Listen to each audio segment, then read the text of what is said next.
Hello guys and welcome back. Thank you for all the support last video. I have read all your comments. Thank you so much for getting me to 100 subscribers, and I hope you enjoyed this video all. So as we started with last time's question, which was, which one do you think is worse? It was kind of a justice question shown.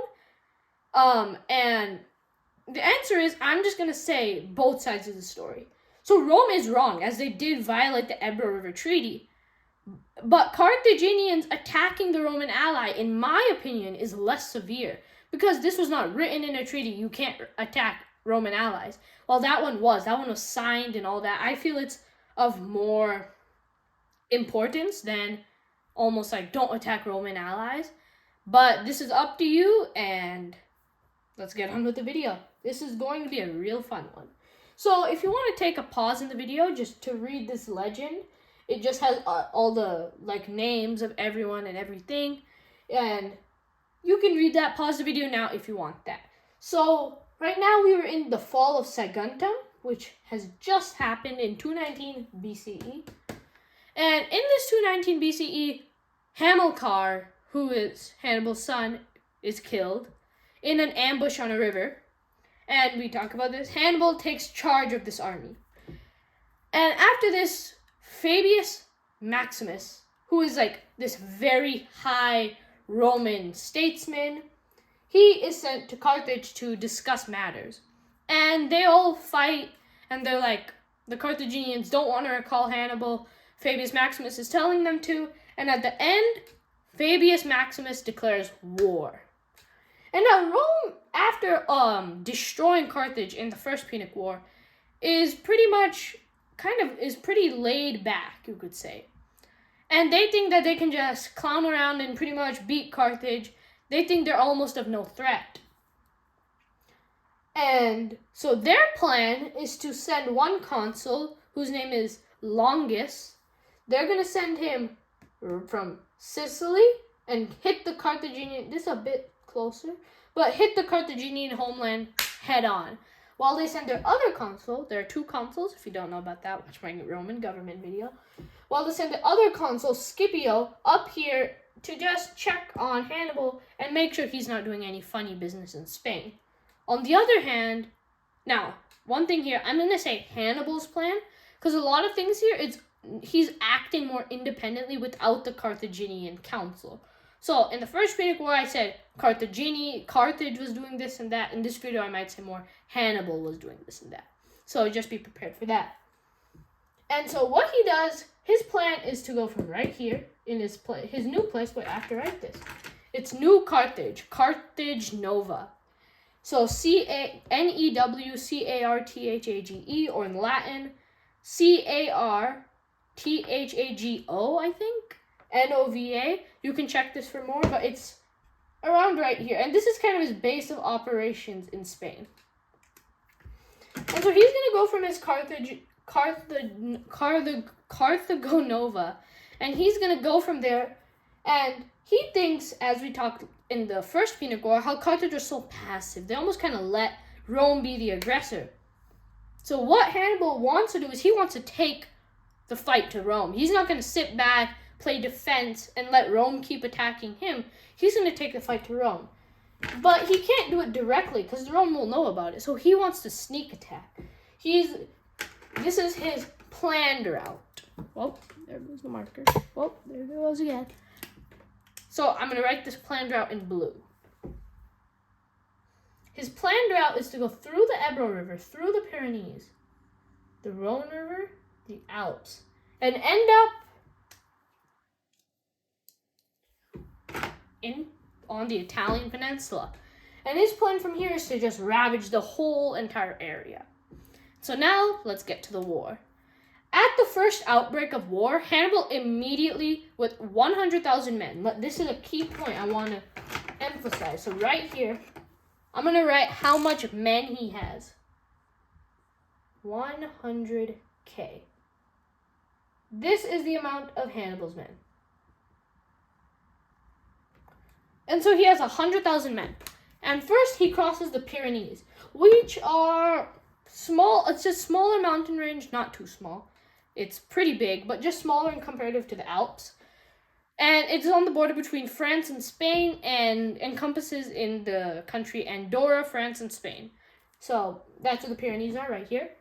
And so going into the Pyrenees, which is already a very cold and not the greatest place, he's able to get out though and come into here, into southern Gaul. Gaul is an old name for France, so if you didn't know that, now you do. And many Gallic, which is terms for the adjective of people living in Gaul or things in Gaul, many Gallic tribesmen, they're not all, oh, humdy-dumdy with him being in there. So, what happens is that they're not, it's not like they're a guest that's invited to your house. It's like someone just knocking your door down and expecting to just cross through your backyard and jump through the next house. So they're going to fight back. And so they fought him all the way through here. So not only is it a new territory, supply chain, he has to have a supply chain.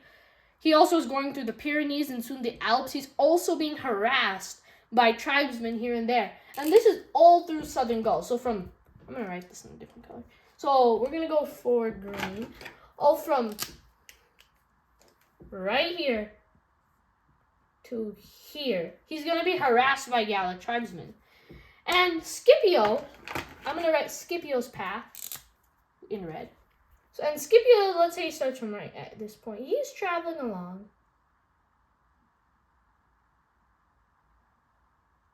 Oh yeah, and by the legend it says green. This is not to say that this is Carthaginian territory.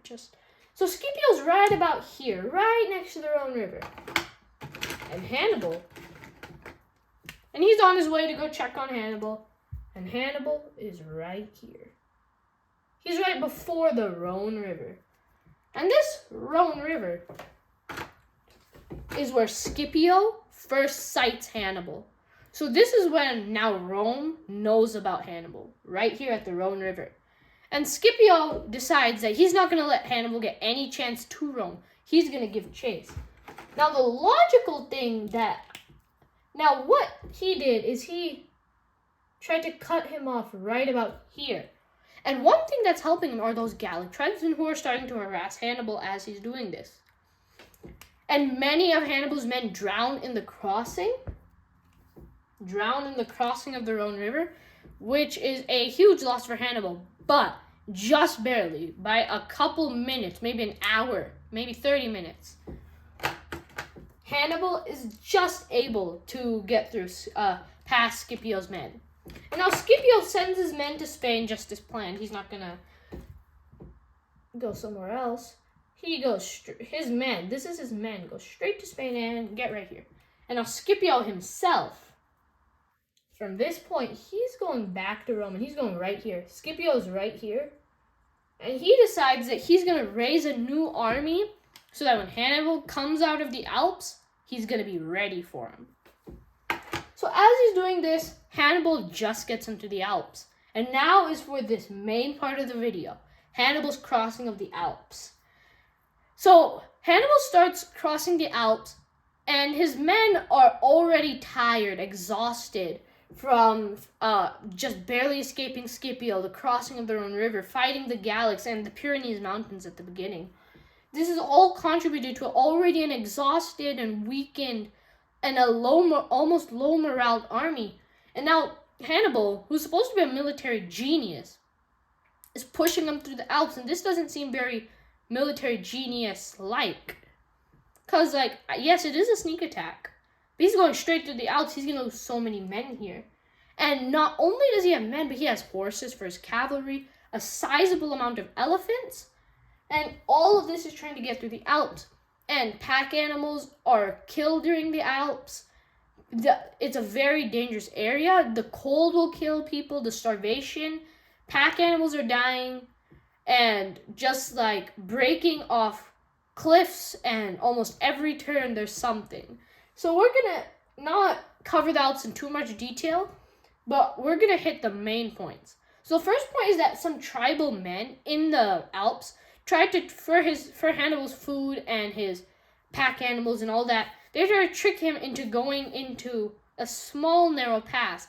a gorge. And they say that it's a very simple way to get through. And Hannibal takes it.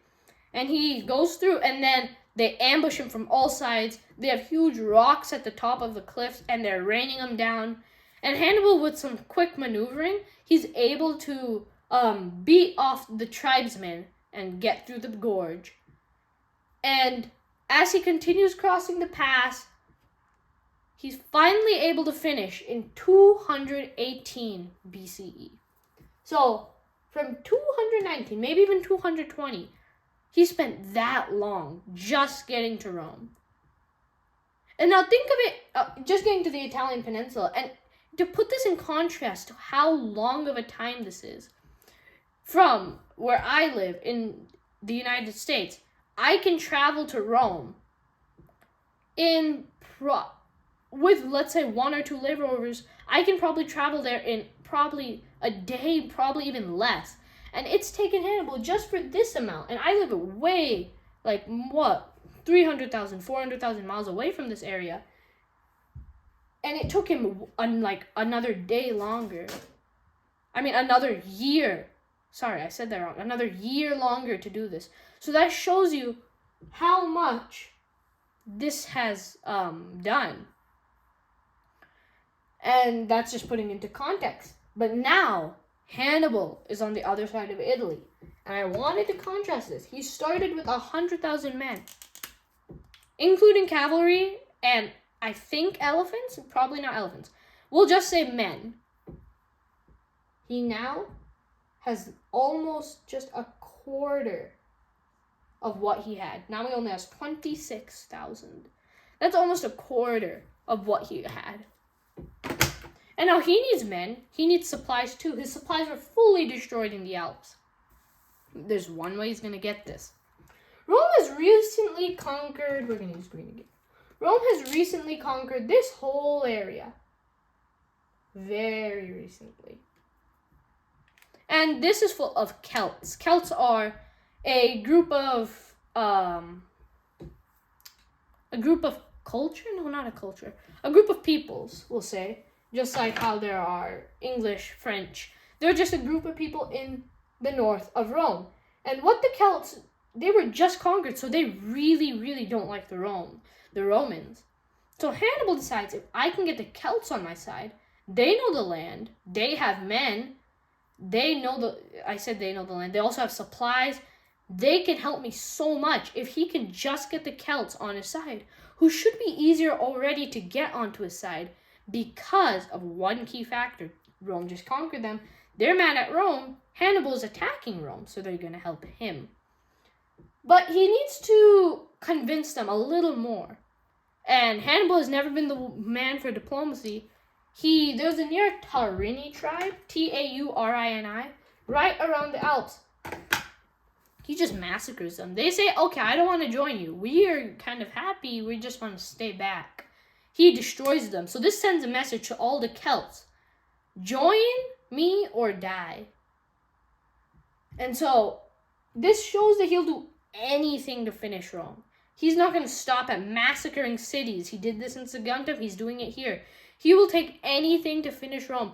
And because of his father, Hamilcar, who had a hatred for Rome, and implanted that in Hannibal at such a young age, it is fully in his mind he has to destroy Rome at all costs.